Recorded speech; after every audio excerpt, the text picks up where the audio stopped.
បងប្អូនមានឆ្ងល់អត់ថាហេតុអីបានក្បាលវីដេអូមកស្ងាត់សំឡេងរបស់ខ្ញុំអត់មូលហេតុហ្នឹងដោយសារតែឲ្យបងប្អូនមើលពីខាងដើមនៅសំឡេងដែលត្រី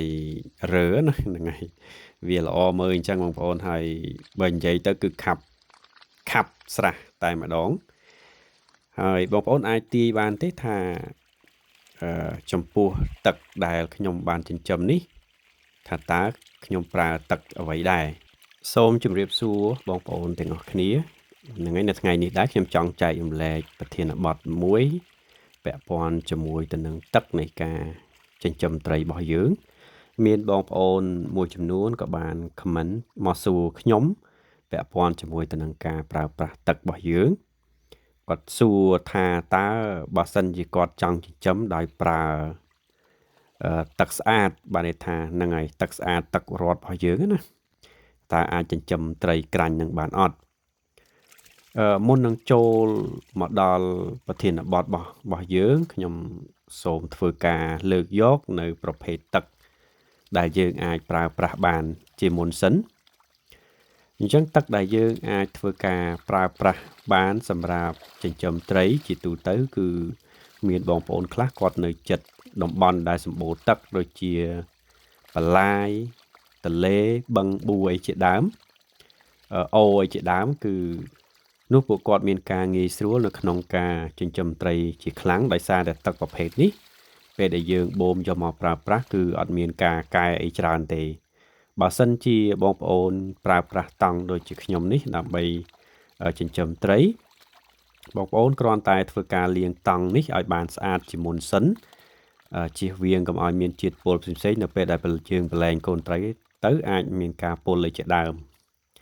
ហើយភាពងាយស្រួលនោះគឺបងប្អូនគ្រាន់តែបូមយកមកគឺយើងអាចប្រើប្រាស់បានតែម្ដងដោយសារទឹកធម្មជាតិប្រភេទនេះគឺវាមាន pH ដែលត្រូវជាមួយនឹងត្រីអាចរស់នៅតែម្ដងយើងអាចមិនបាច់ធ្វើការកែដូចជាទឹកអណ្ដូងអីនោះទេហ្នឹងហើយបងប្អូនអានេះគឺជាភាពងាយស្រួលបំផុតចំពោះការប្រើប្រាស់ទឹកប្រភេទនេះចំពោះប្រភេទទី2គឺការប្រើប្រាស់ទឹកអណ្ដូងដោយដែលខ្ញុំសួរបងប្អូនពីខាងដើមអញ្ចឹងថាបងប្អូនសាកទាយមើលថាតើខ្ញុំប្រើប្រាស់ទឹកអីចំពោះការចិញ្ចឹមរបស់ខ្ញុំនេះគឺខ្ញុំប្រើប្រាស់ទឹកអណ្ដូងការប្រើប្រាស់ទឹកអណ្ដូងនេះគឺយើងប្រើបានបងប្អូនអាចចិញ្ចឹមបានប៉ុន្តែលុះត្រាតែយើងធ្វើការបើយើងនិយាយដោយខ្លីថាយកមកបន្សាបដើម្បីឲ្យទឹកអណ្ដូងរបស់យើងចិញ្ចឹមត្រីពីដំបូងនេះគឺត្រីអាចរស់នៅបានការបន្សាបនឹងបន្សាបយ៉ាងម៉េចដែរចំពោះការរៀបចំទឹកគឺខ្ញុំមាននៅប្រធានបទមុនមួយហើយបងប្អូនទាំងអស់គ្នាគឺប្រធានបទនៃការរៀបចំទឹកជាមុននឹងយើងចាប់ផ្ដើមចិញ្ចឹមត្រី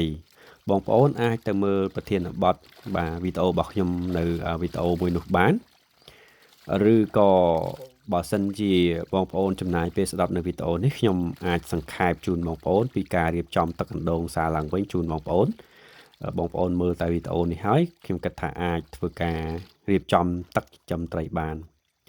ចំពោះទឹកអណ្ដូងបើតាមបទពិសោធន៍របស់ខ្ញុំការរៀបចំបន្សាបរបស់ខ្ញុំគឺមិនជាការលំបាកអីទេបងប្អូនប៉ុន្តែយើងត្រូវការចំណាយពេលយូរបន្តិចជាដំបូងនៅពេលដែលយើងក្រាលអាងតង់របស់យើងដោយនៅក្នុងស្រះរបស់ខ្ញុំនេះគឺខ្ញុំក្រាលរួចហើយគឺខ្ញុំចាប់ផ្ដើមបូមទឹកអណ្ដូងដាក់ក្នុងរយៈពេលបានន័យថាយើងដាក់ចោលត្រាំតង់របស់យើងជាមុនសិនក្នុងរយៈពេលអាចថា1សប្តាហ៍ហ្នឹងហើយបន្ទាប់ពីនឹងមកយើងលាងតង់របស់យើងឲ្យបានស្អាតហើយយើងបង្ហូរទឹកនឹងចេញបន្ទាប់ពីយើងបង្ហូរចេញហើយយើងចាប់ផ្ដើមបង្ហូរចូលទៅតាមកម្ពស់ទឹកដែលយើងអាចចិញ្ចឹមត្រីបានហ្នឹងហើយបន្ទាប់ពីយើងបូមពេញហើយក្នុងកម្រិតទឹកមួយដែលយើងអាចចិញ្ចឹមត្រីបានយើងចាប់ផ្ដើមទុកវាចោលខ្ញុំឲ្យយោបល់បងប្អូនថានៅកំឡុងពេលនោះបងប្អូនអាចមានកផ្លោកឬក៏ចកយើងដាក់ចោលទៅក្នុងទឹករបស់យើងដោយទុករយៈពេលអាចថាយកល្អ2សប្តាហ៍ដើម្បីឲ្យទឹករបស់យើងនឹងអាចចិញ្ចឹមត្រីបានបើសម្រាប់បងប្អូនដែលចង់ទិញឧបករណ៍វាស់ pH អាចចិញ្ចឹមបានលឿនជាងនេះបងប្អូនអាចវាស់ទៅបើសិនជា pH វាស់ទៅឃើញ7 8 7ទៅ8គឺយើងអាចចិញ្ចឹមត្រីបានប៉ុន្តែបើសម្រាប់ខ្ញុំជាបទពិសោធន៍គឺខ្ញុំទុកពីចោលក្នុងរយៈពេលកន្លះខែនៅពេលនោះគឺទឹករបស់យើងមានតកៅទឹកហើយបន្ទាប់ពីនឹងមកគឺយើងអាចចិញ្ចឹមត្រីបានបន្ទាប់ពីកន្លះខែយើងចាប់ផ្ដើម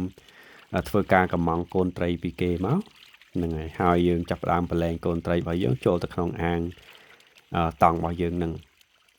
ចំពោះរបៀបនៃការប្រឡែងកូនត្រីគឺខ្ញុំមានចេញជាវីដេអូរួចមកហើយដែរបងប្អូនអាចទៅមើលវីដេអូមុនរបស់ខ្ញុំបានហ្នឹងហើយអញ្ចឹងចូលមកដល់សំណួររបស់បងប្អូនថាតើការប្រើប្រាស់ទឹកម៉ាស៊ីនយើងអាចបានន័យថាទឹកស្អាតយើងអាចចិញ្ចឹមត្រីបានដែរអត់ចំពោះសំណួរមួយនេះបើសម្រាប់ខ្ញុំជាបទពិសោធន៍ហើយតាមអ្វីដែលខ្ញុំមើលឃើញគឺខ្ញុំសូមប្រាប់បងប្អូនថាគឺយើងអាចចិញ្ចឹមត្រីបានទេដោយសារមូលហេតុអីទោះបីជាយើងយកមកដូចតែខ្ញុំបានធ្វើរបៀបប្រាប់បងប្អូនពីការបន្សាបទឹកអណ្ដូងអញ្ចឹងឧទាហរណ៍ថាបងប្អូនគិតថាទឹក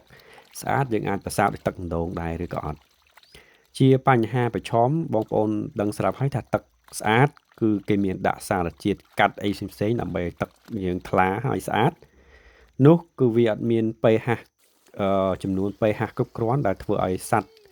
ក៏ដូចជាត្រីអាចរស់នៅក្នុងទឹកបានទេបងប្អូនបើសិនជាបងប្អូនមិនសាបលើកទី1ហើយចុះនៅពេលដែលយើងបដូរទឹកលើកទី2ទី3ទី4រហូតដល់ត្រីរបស់យើងធំថាតើយើងមានទឹកណាបដូរពីព្រោះការបដូរទឹកពេលនោះគឺមិនមានការបន្សាបទៀតទេហ្នឹងហើយគឺយើងបង្ហូរចូលហើយផ្លាស់ប្ដូរទឹកទៅតាមដំណាក់កាលរបស់វានឹងឯងហ្នឹងហើយអានេះគឺជាចំណុចមួយសំខាន់ហើយខ្ញុំអះអាងបែបនេះថាទឹកស្អាតគឺយើងអាចចិញ្ចឹមត្រីបានមិនមែនខ្ញុំចិញ្ចឹមផ្ទាល់ទេគឺខ្ញុំឃើញអ្នកចិត្តខាងរបស់ខ្ញុំគាត់សាកល្បងណាហ្នឹងហើយអញ្ចឹងគាត់ដាក់មកគឺត្រីងាប់វាអាចរស់នៅបានទេអានេះគឺជាបញ្ហាសំខាន់មួយដែលបងប្អូនត្រូវតែស្វែងយល់ដែរអញ្ចឹងកុំឲ្យខាតពេលក៏ដូចជាខាតលុយខ្ញុំសូមផ្ដល់ជាយោបល់តែម្ដងថាទឹកស្អាតមិនអាចចិញ្ចឹមត្រីបានទេចឹងចំពោះប្រធានបទរបស់យើងនៅក្នុងថ្ងៃនេះខ្ញុំគ្រាន់តែចង់ចែករំលែកបងប្អូនពីប្រភេទទឹកដែលយើងអាចធ្វើការចិញ្ចឹមត្រីបានហើយមួយទៀតប្រភេទទឹកដែលយើងមិនអាចធ្វើការចិញ្ចឹមត្រីបានជាសរុបសេចក្តីមកវិញខ្ញុំសង្ឃឹមថាបងប្អូនមើលវីដេអូនេះរហូតដល់ចប់ហើយ